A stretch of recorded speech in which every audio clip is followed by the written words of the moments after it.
এ দুনিয়ার মুসলমান,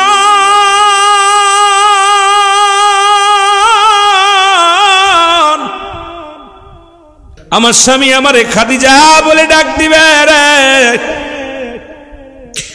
আমার খাদিজা।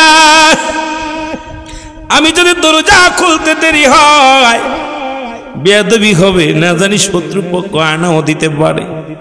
শুধু আমি নই, আপনার কন্যা ফাতেমাও জেগে আছে। যা দেখে ফাতেমা ক্ষুধার্ত অবস্থায় পড়ে আছে।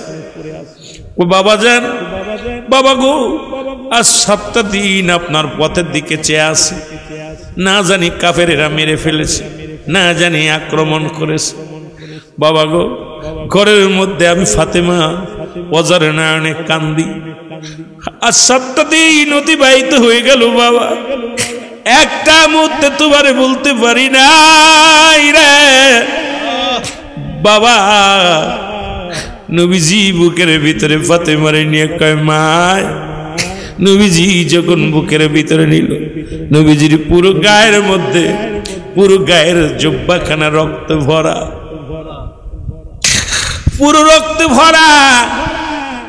খাদিজা দৌড়ে এসে ডাক দিছে ফাতেমা, মা গো, বাবার পুরো জুব্বাখানা রক্তে ভরা। দৌড়ে আসছে খাদিজা, এসে যখন স্বামীকে আলিঙ্গন করেছে, বুকের ভিতরে ধরছে, দেখে সমস্ত গায়ের মধ্যে, হাতের মধ্যে রক্ত লেগে আছে। নবীজি কি ডাক দিয়ে বলে, খাদিজা ইয়া রাসূলুল্লাহ, ইয়া হাবিবাল্লাহ, আপনার গায়ে কেন রক্ত, কেন রক্ত লেগে আছে? আমার নবী ডাক দিয়ে বলে, খাদিজা রে, আমার অপরাধ শুধু ইসলামের দাওয়াত দিয়ে, আমার অপরাধ শুধু কালেমার দাওয়াত দিয়ে। আমি ওই কালেমার দাওয়াত দিতে যাইয়া পাথরের আঘাত খাইয়া রক্তে জুব্বা মুবারক ভিজে গেছে রে খাদিজা। খাদিজা রে, আমি নবী কোনো অপরাধ করি নাই। সবচেয়ে বড় অপরাধ আমি আমার আল্লাহর দ্বীনের দাওয়াত দেওয়ার জন্যে, কালেমার দাওয়াত দেওয়ার জন্যে আমাদের মধ্যে রক্তে জর্জরিত হয়ে গেছে। জোরে জোরে চিল্লায় বলা যাবে না আল্লাহু আকবার। দুনিয়ার মুসলমান শুনে নাও, নবীজি খুশি হলেন। আজরাইল আলাইহিস সালাম আগমন করলেন রাসূলুল্লাহকে নেওয়ার জন্যে, আমার নবীকে নেওয়ার জন্যে। ও মুসলমান শুনে নাও, দিলের কান্ডা লাগা শোনো।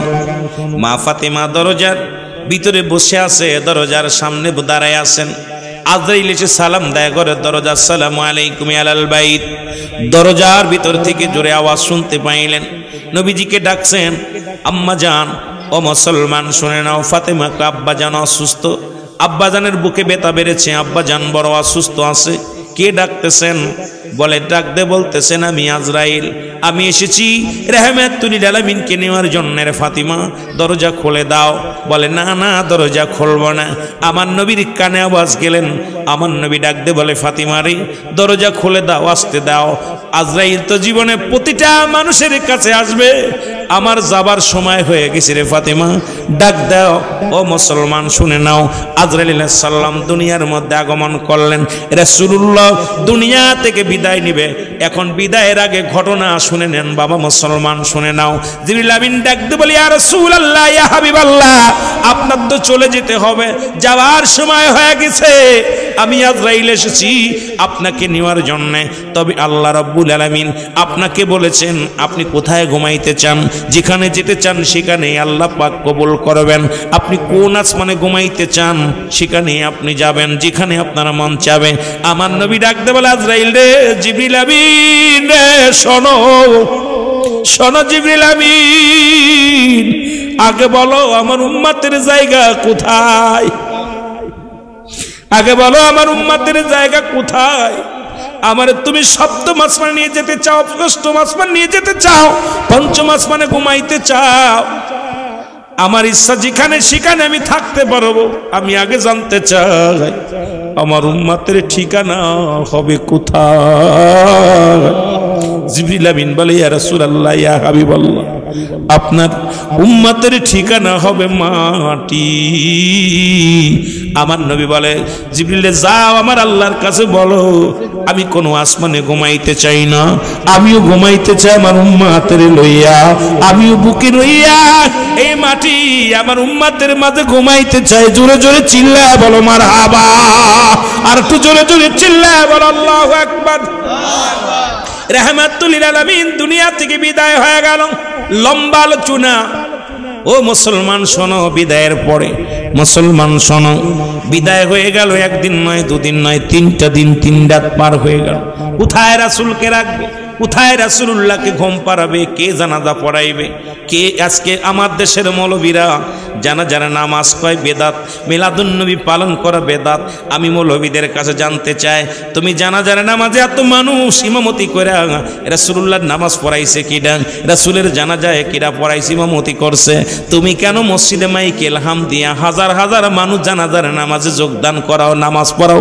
এটা কোন হালুয়া জানতে চাই। কারণ কৌ রাসূলের জামানায় যেটা ছিল না সেটা তোমার জামানায় কেন আনলা? এখন কোন কিতাবে পাইলা এই জানাজা পড়ো? তোমরা লক্ষ লক্ষ হাজার হাজার মানুষ দাওয়াত দিয়া কাতারবন্দি হইয়া পড়ো। আমার রাসূলের জানাজা পড়ছে কিডা, রাসূলের জানাজার ইমামতি করছে কিডা? আগে বলো মুসলমান শোনো, এ মুসলমান শুনে নাও, শুনে নাও। এখন যদি এই কথাগুলো জিগায় তাহলে বলবে কোন হালুয়া আবার? আমি আপনাদের কাছে জানতে চাই, মুসলমান শুনে নাও, শুনে নাও। রাসূলুল্লাহ 3 দিন কেটে গেল, কোনো সমাধান হয় না। 3 দিন 3 রাত পার হয়ে গেল, কোথায় রাসূলকে রাখবে? সবাই বলেন। আবু বকরের কাছে গেলেন, আবু বকর একটা পরামর্শ করলেন।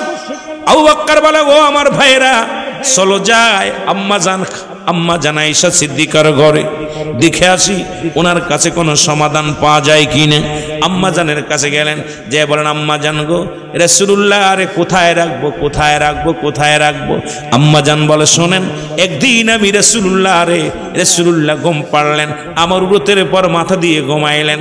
তখন আমার নবীজি বলেছিল, আয়েশা আমি নবী তোমার কাছে জানতে চাই, তোমার কাছে বলে যায় আমি নবী ইন্তেকালের পরে যেখানে আমি মাথা রেখে ঘুমাইতেছি তোমার ঘরের মধ্যে, এইখানেই আমার এই রাখবার আয়েশা। শুধু কথা দিয়েছিলাম আমার রাসূলুল্লাহকে আমার ঘরের মধ্যে, এই ঘরের মধ্যে আমি রেখে দিব, এখানে আমি কথা দিয়েছিলাম। তখন আম্মা জান আয়েশা যখন কই কথা দিলেন, ফয়সালা হয়ে গেল। নবীজি রাসূল পাক সাল্লাল্লাহু আলাইহি সাল্লামের কবরখানা খনন করা হলো। আম্মা জান আয়েশা সিদ্দিকার ঘরের মধ্যে এক পাশে আয়েশা সিদ্দিকা থাকেন, আর এক পাশে মুসলমান স্বামীরে কত ভালোবাসে।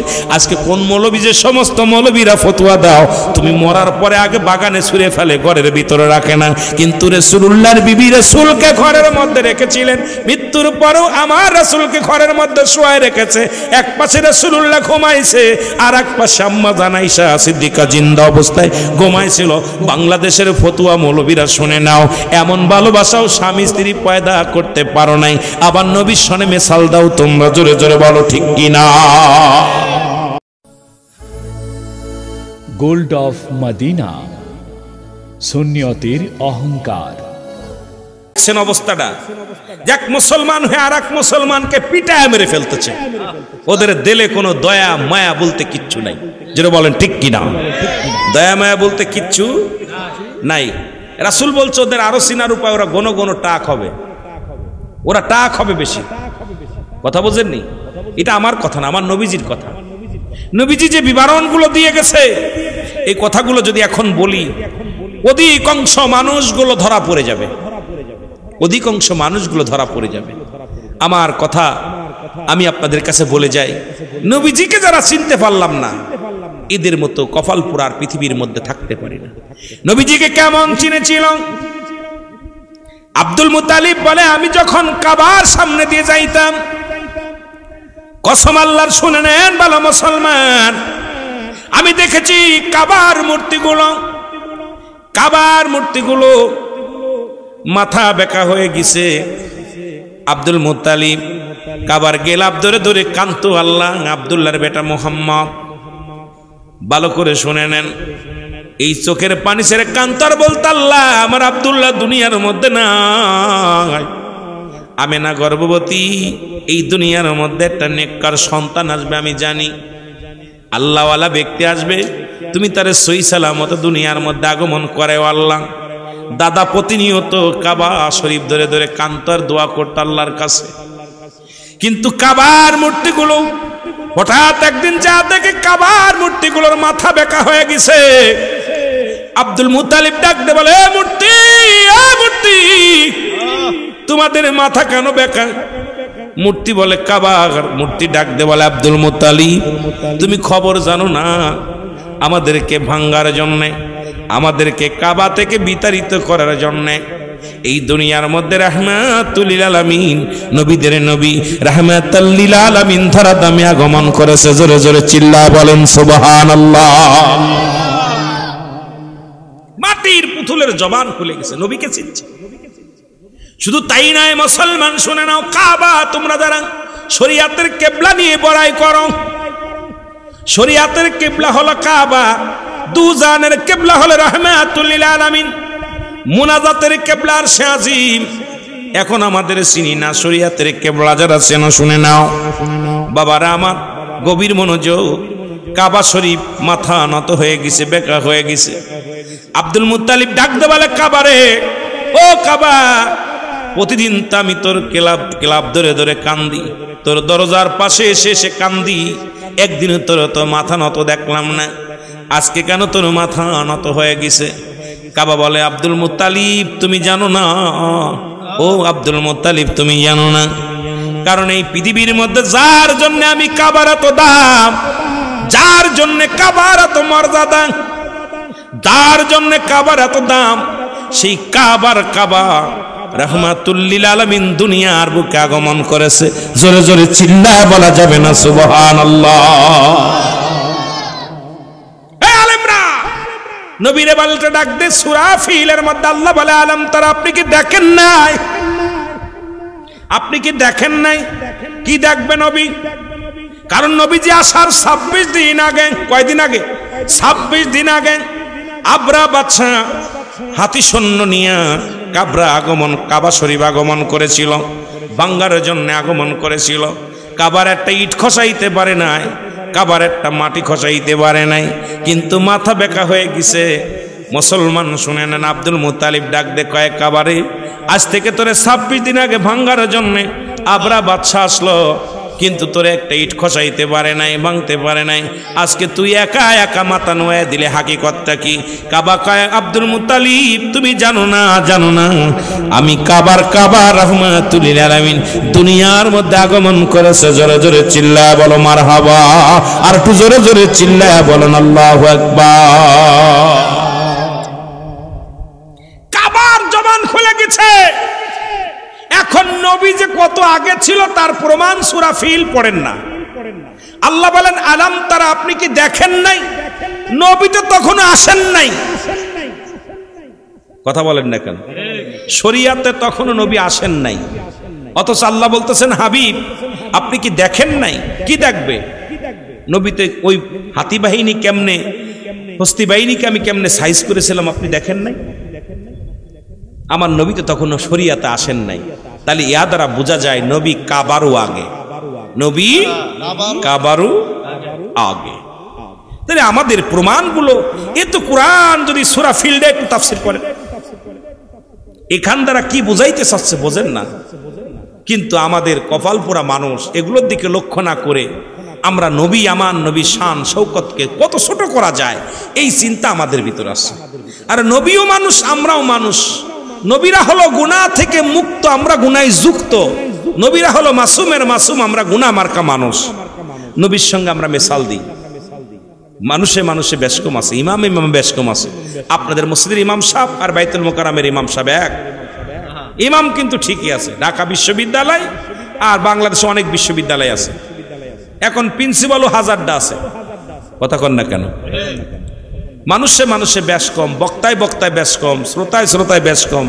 এইরকম আমাদের এই জ্ঞানটা যাদের ভিতরে নাই, মনে করি ও আমার মতো, আমার মতো। নবীজিও যে বলছেন যে আমি তোমাদের মতো, আরে বোকা নবী তো বলতেছে আমাকে আল্লাহ পাঠিয়েছে উম্মাতের কল্যাণের জন্য, আমি তোমাদের মতো। কথাবার্তা বলেছে, সংসার করেছে। আমার নবীজি এই জন্য চিন্তা করে নবী তো সংসার করেছে, ছেলে মেয়ে ছিল, আত্মীয় স্বজন ছিল, আমাদেরও ছেলে মেয়ে আছে, সংসার আছে। সুতরাং নবীর সঙ্গে মেসাল দেয় পাগলের গোষ্ঠী, আবু জেহেলের গোষ্ঠী। জোরে বলেন ঠিক কিনা? আবু জেহেলের গোষ্ঠী যারা, এরা নবীর সঙ্গে মেসাল দেয় যে নবী আমগার মতো মানুষ। নাউজুবিল্লাহ বলেন না? একটু মহব্বতের সঙ্গে দুরূদ শরীফ পড়েন, আল্লাহুম্মা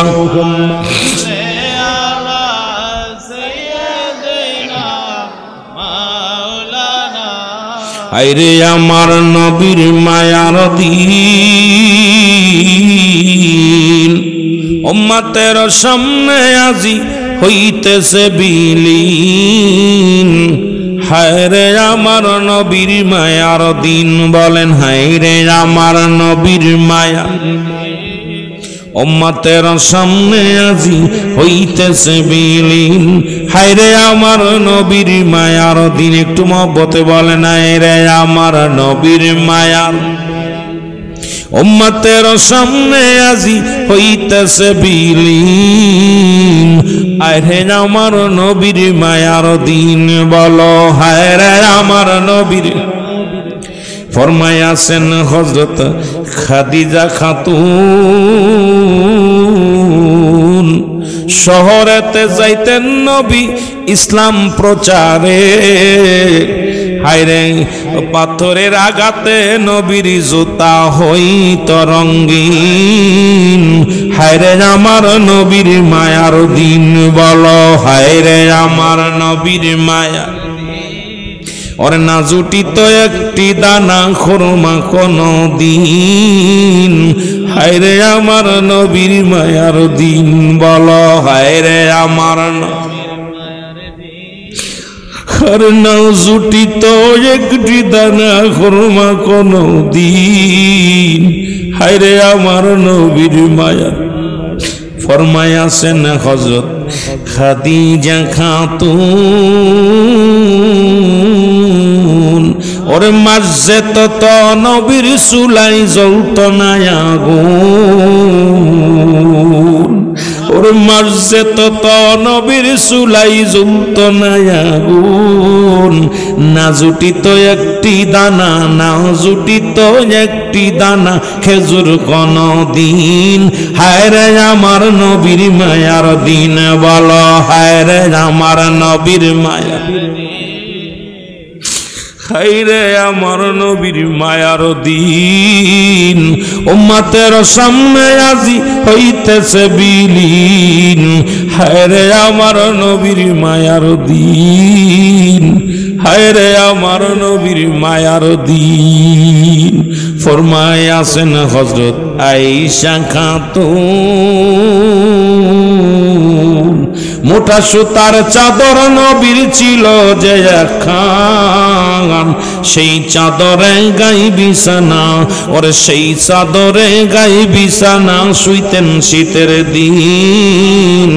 হায়রে আমার নবীর মায়ার দিন, বলো হায়রে আমার নবীর মায়ার দিন। আরে না জুটিত একটি দানা খুরমা কোন দিন। হায়রে আমার নবীর। এ দুনিয়ার মুসলমান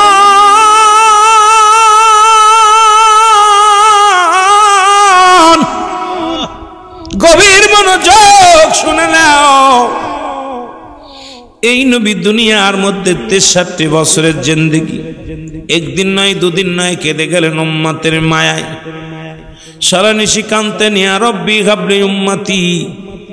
তার একটা প্রমাণ আমি দেয়া যায় নবী কেমন উম্মতের ভালোবাসত। রহমতের নবী, মায়ের নবী, একদিন নয় দুদিন নয় 3 দিন ঘরের মধ্যে নাই। হেরা গুহার মধ্যে নবী ধ্যানের মধ্যে পড়ে আছে। তখনও আমার আম্মাজান ও মুসলমান শুনে না, ও খাদিজাতুল কুবরা, নবীজির বিবি, নবীজির কন্যা খাতুনে জান্নাত মা ফাতেমাতুজ জোহরা বাবাকে কত ভালোবাসতো, বাবারে গভীর মনোযোগ। এই 63 বছরের জিন্দেগি বলা সম্ভব তো নয়, তবে একটু টাচ দিয়ে যায় কিছু কথা রে মুসলমান। খাতুনে জান্নাত মা ফাতেমাতুজ জোহরা মাকে বিনয়ে বলে, মাগো বাবা একদিন নয়, দুদিন নয়, 3টা দিন, 3টা দিন নয় 5টা দিন পার হয়ে গেল। মা ফাতেমা এক গ্লাস পানিও খায় না। যখন খানা নিয়ে বসে বাবার প্রেমে পড়িয়া খানা বন্ধ হয়ে যায়। খাদিজাও খায় না। গভীর রাত্রে রাসূল আকরাম সাল্লাল্লাহু আলাইহি ওয়াসাল্লাম 7টা দিন পরে, একদিন নয়, দুদিন নয়, এক এক করে 7টা দিন অতিবাহিত হয়ে গেল। গভীর রাত্রে রহমতের নবী দরজায় এসে দরজায় একটা টুকা দেওয়ার পর খাদিজা দরজা খুলে দিছেন। নবীজি একবার শুধু ডাক দিছে, খাদিজা রে, আমার অনেক মারা আছেন, লক্ষ্য করে শুনবেন। খাদিজা দরজা খুলে দিচ্ছে। আমার নবী ডাক দিয়ে বলে, খাদিজা রে, তুমি ঘুমাও নাই? বলে, ইয়া রাসূলুল্লাহ, ইয়া হাবিবাল্লাহ, শুধু আমি নয়, আপনার কন্যা ফাতেমা আবার 7টা দিন বিছনায় পিঠ লাগাই, আমার স্বামী করে নাই, আমি দরজায় পিঠ লাগায় দাঁড়ায় থাকি রে। কখন আসবে আমার স্বামী, কখন আমারে ডাক দিবেন? দরজা যদি খুলতে দেরি হয় বেয়াদবি হয়ে যাবে। দরজা যদি খুলতে 2টা ডাক দিতে হয় আমার স্বামীর কষ্ট হবে। এই কারণে আমি দরজায় পিঠ লাগায় দাঁড়ায় আছি। ইয়া রাসূলুল্লাহ, ইয়া হাবিবাল্লাহ, এই 7টা দিন আমি দরজায় পিঠ লাগায় দাঁড়ায় থাকি, কখন আসবে আমার স্বামী ঘরে ফিরে আসবে? আমার স্বামী আমারে খাদিজা বলে ডাক দিবে রে। আমার খাদিজা, আমি যদি দরজা খুলতে দেরি হয় বেয়াদবি হবে, না জানি শত্রুপক্ষ আনাও দিতে পারে। শুধু আমি নয়, আপনার কন্যা ফাতেমাও জেগে আছে। যা দেখে ফাতেমা ক্ষুধার্ত অবস্থায় পড়ে আছে। ও বাবা যান, বাবা গো, আজ 7টা দিন আপনার পথের দিকে চেয়ে আছে, না জানি কাফেরেরা মেরে ফেলেছে, না জানি আক্রমণ করেছে। বাবা গো, ঘরের মধ্যে আমি ফাতেমা অজারে নয়নে কান্দি। আজ 7টা দিন অতিবাহিত হয়ে গেল বাবা, একটা মুহূর্তে তোমারে বলতে পারি নাই রে বাবা। নবীজি বুকের ভিতরে ফাতেমারে নিয়ে কয়, মা। নবীজি যখন বুকের ভিতরে নিল, নবীজির পুরো গায়ের মধ্যে, পুরো গায়ের জুব্বাখানা রক্ত ভরা, পুরো রক্ত ভরা। খাদিজা দৌড়ে এসে ডাক দিছে, ফাতেমা মা গো, বাবার পুরো জুব্বাখানা রক্ত ভরা। দৌড়ে আসছে খাদিজা, এসে যখন স্বামীকে আলিঙ্গন করেছে, বুকের ভিতরে ধরছে, দেখে সমস্ত গায়ের মধ্যে, হাতের মধ্যে রক্ত লেগে আছে। নবীজি কি ডাক দিয়ে বলে, খাদিজা, ইয়া রাসূলুল্লাহ, ইয়া হাবিবাল্লাহ, আপনার গায়ে কেন রক্ত, কেন রক্ত লেগে আছে? আমার নবী ডাক দিয়ে বলে, খাদিজা রে, আমার অপরাধ শুধু ইসলামের দাওয়াত দিয়ে, আমার অপরাধ শুধু কালেমার দাওয়াত দিয়ে। আমি ওই কালেমার দাওয়াত দিতে যাইয়া পাথরের আঘাত খাইয়া রক্তে জুব্বা মুবারক ভিজে গেছে রে খাদিজা। খাদিজা রে, আমি নবী কোনো অপরাধ করি নাই। সবচেয়ে বড় অপরাধ আমি আমার আল্লাহর দ্বীনের দাওয়াত দেওয়ার জন্য, কালেমার দাওয়াত দেওয়ার জন্য আমাদের মধ্যে রক্তে জর্জরিত হয়ে গেছে। জোরে জোরে চিল্লায়া বলা যাবেন আল্লাহু আকবার, আরো জোরে জোরে চিল্লায়া বলা যাবেন আল্লাহু আকবার। আরে আমার নবীর মায়ার দ্বীন উম্মতের সামনে আজি হইতেছে বিলীন। হায়রে আমার নবীর মায়ার দ্বীন, বলেন হায়রে আমার নবীর মায়া উম্মতের সামনে আজি হইতেছে বিলীন।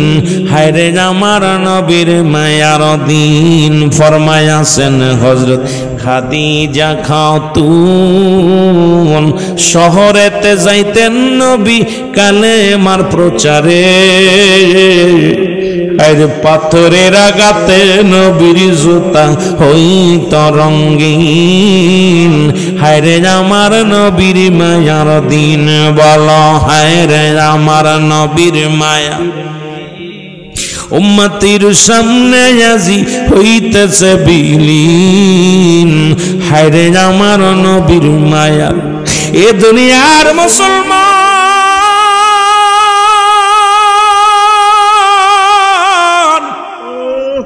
জুব্বাখানা খুলে নবী যখন নবীর গায়ের মধ্যে হাত লাগাইলেন, খাদিজা রে এ মুসলমান, আমার নবী কান্দার বলে খাদিজা রে, প্রতিটা পাথরের আঘাত আমার উম্মতের দাওয়াতের জন্য, কালেমার দাওয়াতের জন্য। এই পাথরের আঘাত আমি সহ্য করেছি, তবু আমার উম্মাত যেন জাহান্নামে না যায়। আমার উম্মাত উম্মাত উম্মাত উম্মাতের মায়ায় নবী কত কষ্ট করেছে দুনিয়ার মধ্যে। মুসলমান বাবারা, আপনি কয়দিন কেঁদেছেন? যিনি নবী উম্মাতের কান্ডারি, দুনিয়ার মধ্যে একমাত্র দায়িত্ব নিলেন আগমন করে উম্মাতের কান্ডারি রাহমাতুল লিল আলামিন। ও মুসলমান, দীর্ঘ শরিয়াতে 60 বছরের জিন্দেগি অজর নয়নে কেঁদে গেলেন উম্মাতের মায়ায়। এত কান্না কাঁদলেন শুধু উম্মাতের মায়ায়। পেটটি ভরে খাইলেন না, পেটটি ভরে কোনোদিন খাইলেন না, আরামে কোনোদিন ঘুমাইলেন না। এত বড় রাজত্ব পাইয়া জীবনে কোনোদিন সুখ করলেন না, শুধু উম্মাতের মায়ের সব কিছু বিলায়া দিলেন। সেই নবীর পক্ষে থাকার দরকার আছে কি না? সেই নবীর পক্ষে থাকার দরকার আছে কি না? জোরে জোরে চিল্লায়া বলা যাবে না আল্লাহু আকবার। এ আমার ভাইরা, আমার বন্ধুরা, আমার নবীর জীবন, এ মুসলমান, শরিয়াতের জীবন, শরিয়াতের জিন্দেগি। নবীজি দুনিয়া থেকে বিদায়ের লগ্নে, ও মুসলমান শোনো, নবীজি একদিন নয়, দুদিন নয়, 3টা মাস বড় অসুস্থ রাসূলুল্লাহ। দুনিয়ার মধ্যে অসুস্থ, জ্বর হইলেন। নবীজি মসজিদেও ঠিক মতো যেতে পারে না। অনেক সময় নবীজি ঘরের মধ্যে বয়া থাকে। আর মুসলমান আম্মা যান মুসলমান শুনে নেন, আয়েশা সিদ্দিকাকে ডাক দে, বলে আয়েশা রে, আয়েশা শুনে নাও, নামাজের জন্য কত গুরুত্ব দিছে রাসূলুল্লাহ। কয়েকটা কথা বলে আমি একটু লক্ষ্য করে শোনেন। আম্মা জান আয়েশা সিদ্দিকাকে বললেন, আয়েশা রে আমি অসুস্থ, আয়েশা রে। আমার মুসল্লিরা ওই দিন বেশি অসুস্থ হয়ে গেলেন। নবী ইন্তেকালের আগে প্রচন্ড অসুস্থ হয়ে গেলেন। নবীজি আর উঠতে পারে না, অসুস্থ হইয়া বেহুশ হয়ে গেলেন। নবীজি বলেন, আয়েশারে আবার অসুস্থ থেকে সুস্থ হয়ে পড়ে, আয়েশারে নামাজ হইছেনি, নামাজ হইছেনি, আসরের নামাজ হইছেনি, নামাজের সময় হয়ে গেছে। আয়েশা বলে, ইয়া রাসূলুল্লাহ, ইয়া হাবিবাল্লাহ, নামাজ হয়েছে। আল্লাহর নবী বলে, আমার মাথাটা একটু উঁচু করে ধরো। আম্মা জান আয়েশা সিদ্দিকা রাসূলুল্লাহর মাথা মুবারক একটু উঁচু করে ধরলেন। নবীজিকে বললেন, নবীজি বলেন, আয়েশা রে ওই পর্দাটা সরাইয়া দাও, মসজিদের দিকে জানলাটা একটু পর্দাটা সরাইয়া দাও। পর্দাটা সরাইয়া দিলেন। রাসূলুল্লাহ দেখতে পাইলেন হযরত আবু বকর সিদ্দিক রাদিয়াল্লাহু তাআলা আনহু, উনি ইমামতি করছে আর মুসল্লিরা জামাতে নামাজ আদায় করেছেন। রাসূলে পাক সাল্লাল্লাহু আলাইহি ওয়াসাল্লাম অজর নয়নে কাঁদতে লাগলেন। আম্মা জান আয়েশা বলেন, আয়েশা বুঝতে পারলেন আমার স্বামী কষ্ট পেয়েছে, কারণ আমার আব্বা জান স্বামী জীবিত থাকতে ইমামতি করেছেন। এই জন্য হয়তো আব্বা জান কষ্ট পেয়েছে, আমার স্বামী কষ্ট পেয়েছে। এই চিন্তা করে আম্মা জান আয়েশা সিদ্দিকা আবার কান্না শুরু করে বলি, ইয়া রাসূলুল্লাহ, ইয়া হাবিবাল্লাহ, আপনার চোখে কেন পানি? আমার নবী বলে, আয়েশা রে, আমি সারা জীবন নামাজের জন্য যে তালিম দিলাম, ইসলামের তালিম দিলাম, সত্য ইসলামের দাওয়াত দিলাম, আমি যাবার আগে আমি দু নয়ন ভরে দেখে গেলাম আজকে আমার এই কষ্ট, আনন্দের কষ্ট, আমার আজকে আনন্দের পানি, কষ্টের কোনো পানি নয়, আমার সুখ অশ্রু ঝরেছে। এই অশ্রু কোনো কষ্টের অশ্রু নয়, আনন্দের অশ্রু। আমি যাবার আগে দু চোখ ভরে দেখে গেলাম যে আমার উম্মতিরা জামাতের সঙ্গে নামাজ আদায় করতেছে।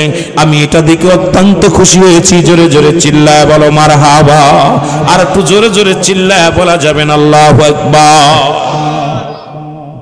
এ দুনিয়ার মুসলমান শুনে নাও, নবীজি খুশি হলেন। আজরাইল আলাইহিস সালাম আগমন করলেন রাসূলুল্লাহকে নেওয়ার জন্য, আমার নবীকে নেওয়ার জন্য। ও মুসলমান শুনে নাও, দিলের কান্ডা লাগা শোনো। মা ফাতেমা দরজার ভিতরে বসে আছে, দরজার সামনে দাঁড়ায় আছেন। আজরাইল এসে সালাম দেয় ঘরের দরজা, আসসালামু আলাইকুম আলাল বাইত। দরজার ভিতর থেকে জোরে আওয়াজ শুনতে পাইলেন, নবীজিকে ডাকছেন, আম্মা জান ও মুসলমান শুনে নাও, ফাতেমাকে আব্বাজান অসুস্থ, আব্বাজানের বুকে ব্যথা বেড়েছে, আব্বাজান বড় অসুস্থ আছে। কে ডাকতেছেন? বলে ডাকতে বলতেছেন আমি আজরাইল, আমি এসেছি রাহমাতুল লিল আলামিনকে নেওয়ার জন্য। রে ফাতিমা দরজা খুলে দাও। বলে না না, দরজা খুলবো না। আমার নবীর কানে আওয়াজ গেলেন, আমার নবী ডাকতে বলে ফাতিমা রে দরজা খুলে দাও, আসতে দাও। আজরাইল তো জীবনে প্রতিটা মানুষের কাছে আসবে, আমার যাবার সময় হয়ে গেছে রে ফাতিমা, ডাক দাও। ও মুসলমান শুনে নাও, আজরাইল আলাইহিস সালাম দুনিয়ার মধ্যে আগমন করলেন। রাসূলুল্লাহ দুনিয়া থেকে বিদায় নিবে। এখন বিদায়ের আগে ঘটনা শুনে নেন বাবা মুসলমান, শুনে নাও। জিবরিল আমিন ডাকতে বলি, ইয়া রাসূলুল্লাহ, ইয়া হাবিবাল্লাহ, আপনার তো চলে যেতে হবে, যাওয়ার সময় হয়ে গেছে। আমি আজরাইল এসেছি আপনাকে নেওয়ার জন্য। তবে আল্লাহ রাব্বুল আলামিন আপনাকে বলেছেন আপনি কোথায় ঘুমাইতে চান, যেখানে যেতে চান সেখানে আল্লাহ পাক কবুল করবেন। আপনি কোন আসমানে ঘুমাইতে চান সেখানে আপনি যাবেন, যেখানে আপনার মন চাবে। আমার নবী ডাকতে বলে, আজরাইল রে, জিবরিল আমিন রে, শোনো শোনো জিবরিল আমিন, আগে বলো আমার উম্মতের জায়গা কোথায়, আগে বলো আমার উম্মতের জায়গা কোথায়। আমার তুমি সপ্তম আসমানে নিয়ে যেতে চাও, অষ্টম আসমান নিয়ে যেতে চাও, পঞ্চম আসমানে ঘুমাইতে চাও, আমার ইচ্ছা যেখানে সেখানে আমি থাকতে পারবো। আমি আগে জানতে চাই আমার উম্মতের ঠিকানা হবে কোথায়। জিবরিল আমিন বলে, ইয়া রাসূলুল্লাহ, ইয়া হাবিবাল্লাহ, আপনার উম্মতের ঠিকানা হবে মাটি। আমার নবী বলে, জিবরিল যাও আমার আল্লাহর কাছে বলো আমি কোনো আসমানে ঘুমাইতে চাই না, আমিও ঘুমাইতে চাই আমার উম্মতের লইয়া, আমিও বুকে লইয়া এই মাটি আমার উম্মতের মাঝে ঘুমাইতে চাই। জোরে জোরে চিল্লায় বলো মারহাবা, আর একটু জোরে জোরে চিল্লায় বলো আল্লাহু আকবার। রাহমাতুল লিল আলামিন দুনিয়া থেকে বিদায় হয়ে গেল। লম্বা আলোচনা। ও মুসলমান শোনো, বিদায়ের পরে মুসলমান শোনো, বিদায় হয়ে গেল, একদিন নয়, দুদিন নয়, 3টা দিন 3 রাত পার হয়ে গেল। কোথায় রাসূলকে রাখবে, কোথায় রাসূলুল্লাহকে ঘুম পাড়াবে, কে জানাজা পড়াইবে, কে? আজকে আমার দেশের মৌলবীরা জানাজার নামাজ কয় বেদাত, মিলাদুন নবী পালন করা বেদাত। আমি মৌলবীদের কাছে জানতে চাই, তুমি জানাজার নামাজে এত মানুষ ইমামতি করে রাসূলুল্লাহর নামাজ পড়াইছে কিডা, রাসূলের জানাজায় কিডা পড়াইছে, ইমামতি করছে, তুমি কেন মসজিদে মাইকে ইলহাম দিয়া হাজার হাজার মানুষ জানাজার নামাজে যোগদান করাও, নামাজ পড়াও? এটা কোন হালুয়া জানতে চাই। কারণ কৌ রাসূলের জামানায় যেটা ছিল না সেটা তোমার জামানায় কেন আনলা? এখন কোন কিতাবে পাইলা এই জানাজা পড়ো? তোমরা লক্ষ লক্ষ হাজার হাজার মানুষ দাওয়াত দিয়া কাতারবন্দি হইয়া পড়ো, আমার রাসূলের জানাজা পড়ছে কিডা, রাসূলের জানাজার ইমামতি করছে কিডা? আগে বলো মুসলমান শোনো, এ মুসলমান শুনে নাও, শুনে নাও। এখন যদি এই কথাগুলো জিগায় তাহলে বলবে কোন হালুয়া আবার। আমি আপনাদের কাছে জানতে চাই, মুসলমান শুনে নাও, শুনে নাও। রাসূলুল্লাহ 3 দিন কেটে গেল, কোনো সমাধান হয় না। 3 দিন 3 রাত পার হয়ে গেল, কোথায় রাসূলকে রাখবে? সবাই বলেন। আবু বকরের কাছে গেলেন, আবু বকর একটা পরামর্শ করলেন। আবু বকর বলে, ও আমার ভাইরা চলো যাই আম্মা জান আয়েশা সিদ্দিকার ঘরে দেখে আসি ওনার কাছে কোনো সমাধান পাওয়া যায় কিনা। আম্মা জানের কাছে গেলেন, যে বলেন আম্মা জান গো, রাসূলুল্লাহ আরে কোথায় রাখবো, কোথায় রাখবো, কোথায় রাখবো? আম্মা জান বলে, শোনেন, একদিন আমি রাসূলুল্লাহ ঘুম পাড়লেন, আমার উরতের পর মাথা দিয়ে ঘুমাইলেন।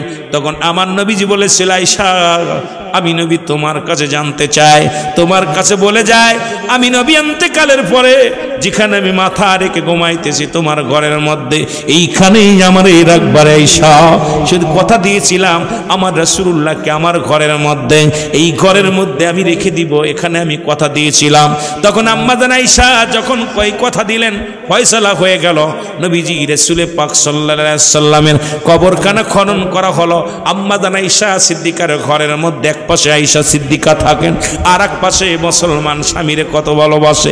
আজকে কোন মৌলবী যে সমস্ত মৌলবীরা ফতোয়া দাও তুমি মরার পরে আগে বাগানে ছুঁড়ে ফেলে, ঘরের ভিতরে রাখে না, কিন্তু রাসূলুল্লাহর বিবি রাসূলকে ঘরের মধ্যে রেখেছিলেন, মৃত্যুর পরেও আমার রাসূলকে ঘরের মধ্যে শোয়ায় রেখেছে। এক পাশে রাসূলুল্লাহ ঘুমাইছে, আর এক পাশে আম্মা জান আয়েশা সিদ্দিকা জিন্দা অবস্থায় ঘুমাইছিল। বাংলাদেশের ফতুয়া মৌলবীরা শুনে নাও, এমন ভালোবাসাও স্বামী স্ত্রী পয়দা করতে পারো নাই, আবার নবীর সনে মেসাল দাও তোমরা, জোরে জোরে বলো ঠিক কিনা। আমার ভাইরা, আমার বন্ধুরা, আমার রাসূলুল্লাহ, এ ভাই গভীর মনোযোগ, আমার বাজানেরা শুনে নাও। সমাধান হয়ে গেল, রাসূলুল্লাহ রওজা হলো, যার যার মতো দোয়া করে চলে গেলেন। শত শত সাহাবীরা যে আসে, কেউ দাঁড়ায়া নবীর সামনে নামাজ পড়াইবে এই হিকমত নাই, এই বাদে হারাম নাই। সবাই যার যার মতো দোয়া করে ফিরে গেলেন, রাসূলুল্লাহর দোয়া করে চলে গেলেন। কবরে রাখলেন আল হাসান আল হুসাইন, রাসূলুল্লাহকে রওজার মধ্যে রাখলেন। হাসান হুসাইন, হযরত আলী রাদিয়াল্লাহু তাআলা, সাহাবে کرام সবাই পাশে দাঁড়ায় কাঁদতেছিলেন। হাসান হুসাইন রাসূলকে কবরে রাখলেন, এ মুসলমান নানারে কবরে রাখলেন। হুসাইন বলে, আল্লাহর কসম করে বলি, আমার নানারে যখন আমি কবরের ভিতরে রাখলাম দেখি চোখের পলক, চোখ দুটি নড়াচড়া করে এবং মুখটা বিড়বিড়ি করে। আল্লাহর কসম করে বলেছি, আমি নিজ কানে শুনতে পেরেছি আমার রাসূলুল্লাহ ওই ইন্তেকালের উপরও ইয়া রব্বি হাবলি উম্মতি, ইয়া রব্বি হাবলি উম্মতি বলে কাঁদছেন, ইয়া রব্বি হাবলি উম্মতি বলে ডাকছেন। হযরতে মুসলমান বিলাল রাদিয়াল্লাহু তাআলা আনহু বলে, দুনিয়ার মানুষ শোনো, ওদিন পানি ছিটানোর দায়িত্ব ছিল আমার।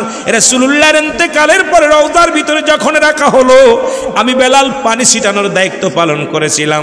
রাসূলুল্লাহর রওজা মুবারকে পানি ছিটানোর দায়িত্ব ছিল আমার। আমি আমার রাসূলকে দেখেছি ইন্তেকালের পরেও রাসূলের মুখ দুটি বিড়বিড় করে নড়ে, রাসূলের পাপড়ি দুইটা নড়ে। রাসূলকে আমি দেখেছি, রাসূলের বিড়বিড় ধরো কি বলতে চায়। হুসাইন বলেছিল, ওদিন শুনেছিলাম, শুনে হুসাইন বলেছিল, দুনিয়ার মানুষ শোনো, নানাজি রে নানাজি, শুধু বলবা নানাজি, এই দুনিয়ার মধ্যেও কেঁদে গেলেন উম্মতি, এখন কবর রওজার মধ্যে শুয়াও কান্দিয়া রব্বি হাবলি উম্মতি, ইয়া রব্বি হাবলি উম্মতি। জোরে জোরে চিল্লায়া বলা যাবে না আল্লাহু আকবার, আর জোরে জোরে চিল্লায়া বলা যাবে না আল্লাহু আকবার। এর কোন সাধনে পাইল তু মায় গনবীজি, কোন সাধনে পাইব তোমায়, বলো কোন সাধনে পাইল তোমায় গনবীজি, কোন সাধনে। এ দুনিয়ার মুসলমান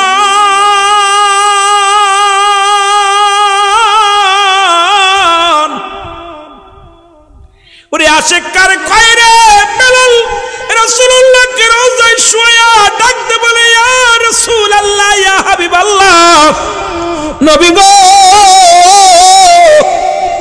আমি আর এই জমিনের মধ্যে থাকবো না, আমি আমার রাসূলকে বিহনে থাকতে পারি না। মুসলমান শোনো, আশেক কারে কয় শুনে না। মুসলমান হযরতে আবু বকর সিদ্দিক রাদিয়াল্লাহু তাআলা, ওমর রে তুমি মনে হয় মানতে পারো না। হযরত ওমরে ফারুক রাদিয়াল্লাহু তাআলা আনহু ডাক দে বলে, ভাই আবু বকর, পৃথিবীর মধ্যে আমি কেন তোমার দিকে তাকায় কান্দি? আমি খত্তাবের বেটা ওমর, আমি আমার নবীরে পাইয়া দুনিয়ার সব দুঃখ ভুলে গিয়েছিলাম, আমি আমার নবীরে পাইয়া দুনিয়ার সমস্ত যন্ত্রণা ভুলে গিয়েছিলাম। আবু বকর রে, যখন আমার রাসূলুল্লাহর দিকে তাকাইতাম দুনিয়ার সব কষ্ট আমি ভুলে যেতাম। আমি আমার রাসূলকে যখন রাসূলুল্লাহর চেহারা মুবারক দেখতাম রে, আমি উমরের কলিজা ঠান্ডা হয়ে যেত। আজকে নবী শরীয়তে আমার নাই নাই। আবু বকর রে, তুমি আমারে খলিফা দিবা, আমারে তুমি প্রতিনিধি বানায়া দিবা। তুমি যদি পারো আমার নবীরে ফিরা দাও, আমি আমার নবীরে বিন বাঁচতে পারি না। আমি আমার নবীর বিহীন আমি চলতে পারি না।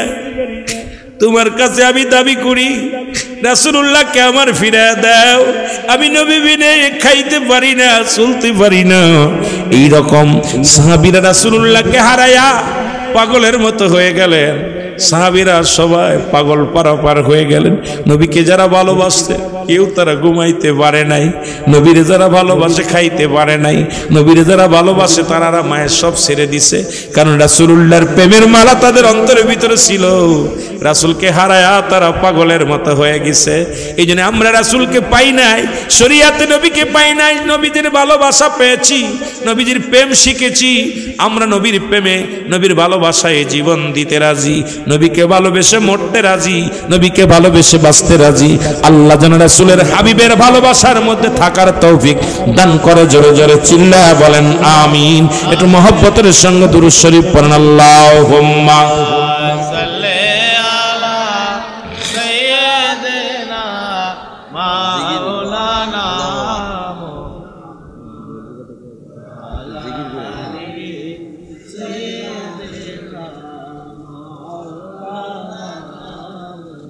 আমার ভাইরা, রাসূল আকরাম সাল্লাল্লাহু আলাইহি সাল্লাম সর্বশেষেও কেঁদে গেছেন উম্মতের মায়ায়।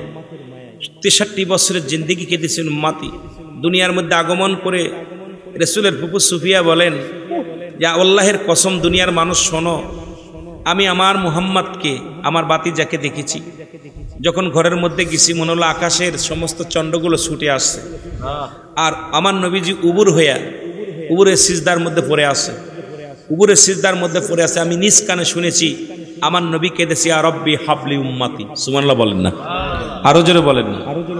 সুফিয়া বলে আমি আমার রাসূলকে কাঁদতে শুনেছি, ইয়া রব্বি হাবলি উম্মতি বলে কাঁদতে শুনেছি। দুনিয়ার মধ্যে এসেই নবী উম্মতের দায়িত্ব নিছে, সেই নবীর পক্ষে থাকার দরকার আছে কিনা? আরো জোরে বলেন আছে কিনা? সেই নবীজির ভালোবাসায় একটা হলো তাসলিমান, তাকে দিছে পড়ার জন্য একটা তাজিমান, সম্মানের সঙ্গে। আমরা নবীজির সম্মানে আমরা নবীজিকে একটু দাঁড়াইয়া সালাম জানাই। যে যেখানে আছেন সবাই একটু নবীজিকে সালাম জানাই। নবী সালাম